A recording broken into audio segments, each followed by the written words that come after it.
Dilapidated shoebox, forgotten in a garage for 41 years. If you saw it, caked in 4 decades of dust, you might have some fantasy of a hidden treasure. Well, Russ Glass found this box. He didn't find the treasure. He found something even more valuable: history. I'll give you a moment to try to guess what we're looking at. These pictures show the efforts of the U.S. Army Corps of Engineers trying to find a way to preserve the beauty of an American wonder. It took 5 months of work, and during that time, these photos were taken. Have you worked it out yet? Well, in 1969, the U.S. Army Corps of Engineers stopped the flow at Niagara Falls. All the water on the American side was diverted to the Canadian side. Erosion was a huge concern. They were looking for a way to clear out all that rock at the bottom. But when engineers tallied up what that would actually cost, well, their decision was to just let nature take its course. Russ Glasson found these photos in his garage. He joins me from Hartford, Connecticut. Pretty fascinating. And first off, give us some background. Did you even know what these pictures were when you first opened the box, Russ? Yes, I did. Oh, you did? They were, but yes, I did. I had recognized them because of the fact that my father-in-law had written on the frame of the 35-millimeter slide that they were of Niagara Falls, and it was the dewatered Niagara Falls that we were looking at. Wow. So what I did not realize... Go ahead. I'm sorry. What I did not realize was that there would be this much historical significance to those photos. Well, why did your father-in-law take the pictures in the first place? Well, because the fact there was no water coming over Niagara Falls, which was extremely unusual.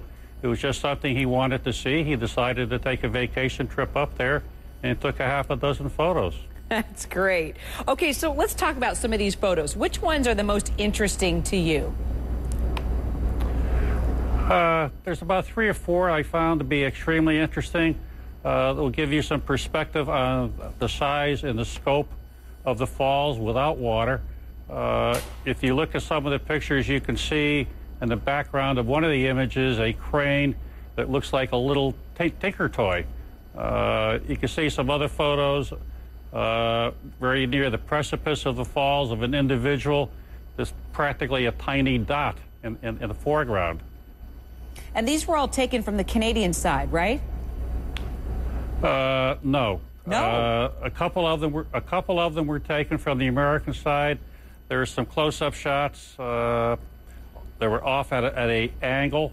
Those would have been taken on the American side. The ones that were taken from the Canadian side were the ones that show all of the rock at the bottom of the falls head-on. Those would have been taken from Canada. So who has shown interest in these photos, Russ? Because I know you've been getting a lot of people contacting you, a lot of interest in these photos since you discovered them. What are you going to do with them, and what kind of offers are you getting? Well, I haven't received any specific offers yet. After I had digitized the photos, I put them out on a website called Flickr. I put those out in 2009. Over the next 2 years, I had several thousand hits on those photos from people that just would interview them. Nothing really happened until about a week ago. I got an email from a gentleman that worked for the Daily Mail in Great Britain wanting to do a spread in a newspaper over there. Once that spread hit the newspaper, I started getting several phone calls from local television reporters wanting to get copies of the images, requesting permission to show them on the air, to do an interview with our local Channel 3 here in Hartford.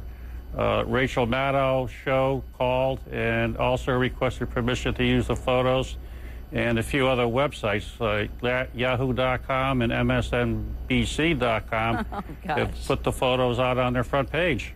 A lot of interest in them, and we were interested too. It's pretty cool to actually see a dry Niagara Falls and go back in history as you made some history here. Pretty fascinating stuff, Russ. You never know what you're going to find hidden deep in a shoebox. Thanks for sharing the pictures with us.